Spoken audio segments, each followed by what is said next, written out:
মুখ্যমন্ত্ৰী হিমন্ত বিশ্ব শৰ্মাৰ নতুন নিযুত মইনা আঁচনিৰ বিষয়ে এই ভিডিঅ'টোৰ জৰিয়তে জনাবলৈ চেষ্টা কৰিম। অনুগ্ৰহ কৰি ভিডিঅ'টো স্কিপ নকৰাকৈ শেষলৈকে চাব। অসমৰ জনপ্ৰিয় মুখ্যমন্ত্ৰী হিমন্ত বিশ্ব শৰ্মাৰ নিযুত মইনা আঁচনিত কিমান টকা পাব, কিমান শিক্ষাগত অৰ্হতা থকা ছাত্ৰ ছাত্ৰীসকলে পাব এই আঁচনিৰ ধন।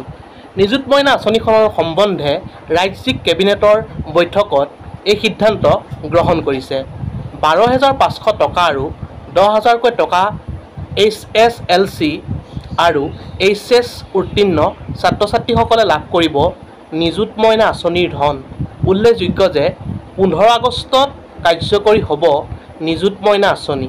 চন্দ্ৰমোহন পাটোৱাৰী আৰু ৰণোজ পেগু ডাঙৰীয়াক সামৰি গঠন কেবিনেট উপ সমিতি। বন্ধু বান্ধৱীসকল, নিযুত মইনা আঁচনিখনৰ বিষয়ে জনাবলৈ আপোনালোকক চেষ্টা কৰিলোঁ। যদি ভিডিঅ'টো চাই ভাল পালে লাইক, কমেণ্ট, শ্বেয়াৰ আৰু যদি নতুনকৈ আমাৰ চেনেলটো চাই আছে অনুগ্ৰহ কৰি ছাবস্ক্ৰাইব কৰি কাষতে থকা বেল আইকনটো প্ৰেছ কৰি অল কৰি দিব বুলি আশা ৰাখিলোঁ। ধন্যবাদ। জয় আই অসম।